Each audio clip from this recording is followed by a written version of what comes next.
Mike, one of the things that we wanted to talk about was, of course, we all know this case, and you as a prosecutor know, no matter how much evidence you have, no matter how strong your case is, there's always a chance that the jury will acquit, No question about it. and you always have to worry about that. So in this case, it's that old expression, one in hand is worth two in the bush, right?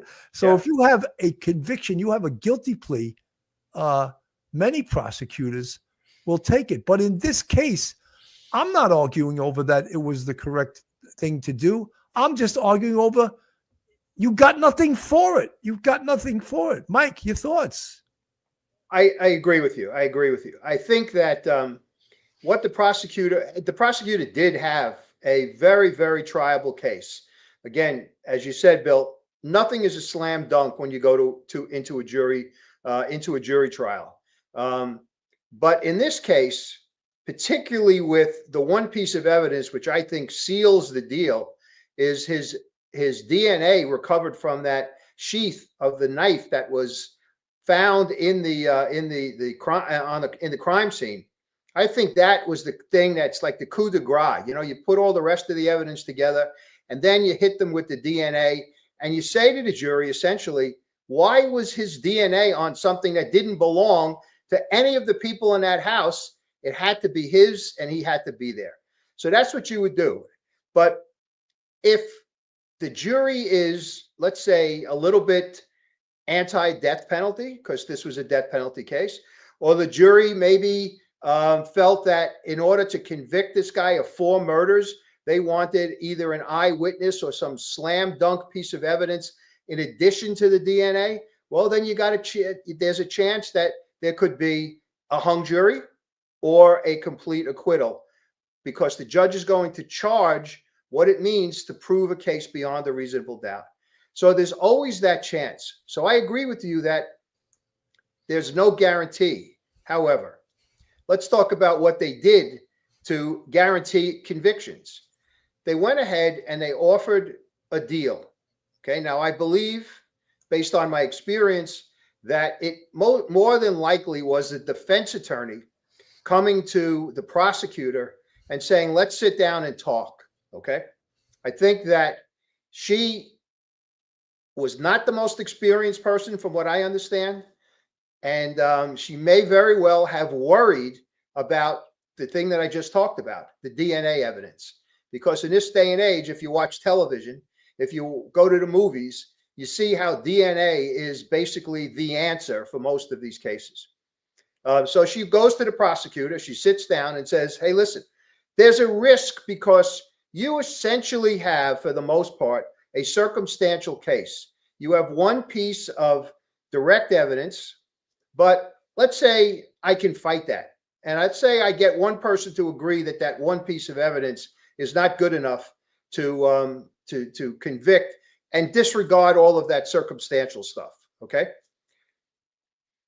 She can make that argument to the prosecutor. And if the prosecutor is not confident in his evidence because he has the same feelings about that evidence as she does, well, now he's got a gift horse. She's giving him essentially the answer to his troubles, which is, I'm giving you 4 convictions. All I want is take the death penalty off the table. Okay. So I believe that he was not as confident as we might believe in the evidence before him. We don't know a lot of the nuances. We don't know what else there might have been in the investigation. Sometimes there's a screw up somewhere along the line. We don't know any of that. But we do know, on the surface, a strong case for the prosecution, and perhaps enough of the evidence was, let's say, questionable, but not necessarily tight, for her to go to the prosecutor and say, this is what we want to do. Okay. And I believe that's how this came about. Now, where I think the mistake was made is when you plead guilty and the judge asks you a question. I know in the cases I've had, did you do X, Y, and Z, right? Did you kill Miss X? Yes. The next question is, now tell us how it was done and where you did it and give us the details, because that is an allocution that will prevent later potential appeals. Him saying, well, I was forced into saying just yes. I was told that if I did it, I was going to get a break. My lawyer lied to me. All I said, appellate judge, is yes, yes, yes, and yes. I never admitted with my own words that I killed those people. Now, is that a great argument? Maybe, depending upon the judge.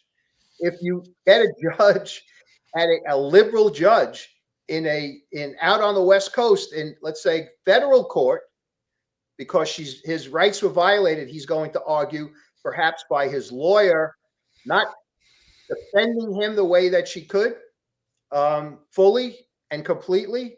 He could file papers. Maybe there's some liberal lawyer out there who will represent him for this purpose and get him before a federal judge on the West Coast, who may say, you're right. You're right. I believe that this woman forced him, and the prosecutor went along with it because he had nothing to lose. He's getting 4 convictions. So if that happens, Bill and Phil, then this guy has an argument to make. If a federal judge will listen to him, then he's got an argument to make about perhaps the lawyer forcing him into this. What would have eliminated that is him telling the judge, as to victim A, I stabbed her here, there, and upstairs. As to victim B, I stabbed her here, there, and upstairs, or wherever it was. And this is how I did it. And when I got finished with it, I took the knife and I threw it into the lake on the campus, somewhere in the woods there. That would prevent him, in my opinion, from ever having an opportunity to get this case reversed in any shape, manner, or form. No judge is going to say that a lawyer or a prosecutor forced him to give those kinds of details, because I'm not sure that the prosecutor or the lawyer would know all those details. So that's where I think the mistake was made, and where I think when you say he didn't get anything out of it, that's what the issue is. Okay.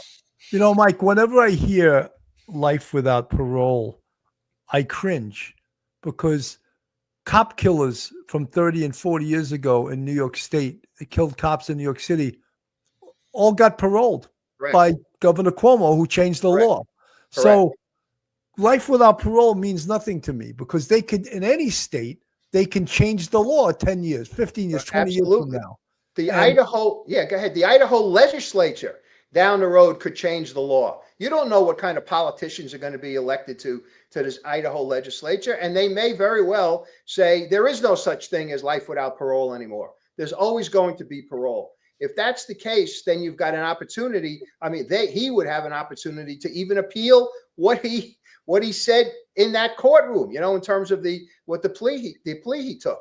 So you're correct, Bill. There is no guarantee